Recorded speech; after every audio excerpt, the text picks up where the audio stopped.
Well, this is the first major security incident for any of the major AI companies. Yeah, OpenAI had models that broke out of a sandbox during training and hacked into another website, and we'll talk about it.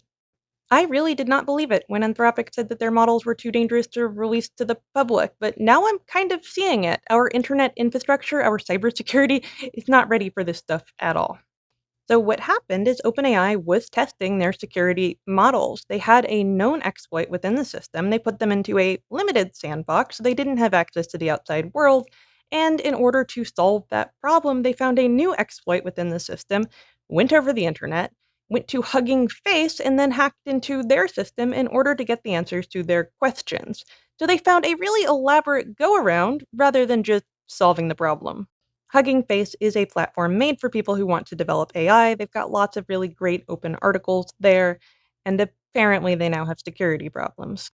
While this behavior is hilarious and deeply concerning, it's really not all that surprising because this is not the first time we've seen this kind of behavior. AI agents have been misbehaving for a while now. They've done things like break out of the sandbox. They've done things like subspawning, which is one of my favorite behaviors, in which they make another AI in order to accomplish a task that maybe they don't have credentials for. That's kind of like reproduction, which is fascinating all on its own for information. Either way, these are not being reported by major AI companies. They are individuals using AI agents. Their misbehavior has been recorded because they might be a problem. So, really, it was only a matter of time before this kind of behavior affected a major AI company.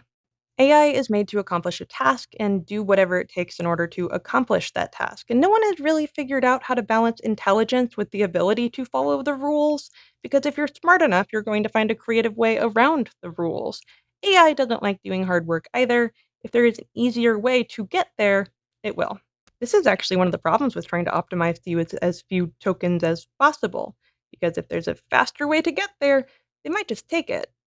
So why? Why are we doing this? Well, part of that is because we have put billions of dollars into AI. It is driving the economy globally. So if we don't want that bubble to pop, we better make some progress, and that might be at the cost of safety.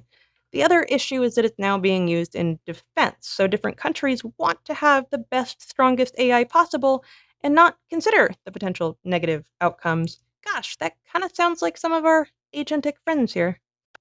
This would be hilarious if I didn't have to live here, and I'm kidding, it is also hilarious. This would be hilarious if not for the fact that I have to live here, and I'm kidding, it is absolutely hilarious. Now, one of the things that I am really looking forward to is seeing embodied agents misbehave, because we are rapidly incorporating AI into robots, and we've never fixed the problem with violating rules, so there is no reason to think that they would be any better in an embodied state. When we think about the robots that we have today, at least the ones that are in people's households, they have humans behind their eyes to make sure they don't do anything chaotic. And I mean, we see the same thing for self driving cars, yet those ones still seem to get themselves into a lot of trouble. And AI chatbots, too, used to have more human oversight. We are seeing less because it can manage itself, sort of. So I really do think we're going to see the loosening of guardrails around AI robots, especially as they become more common and they don't want to hire more people to watch them.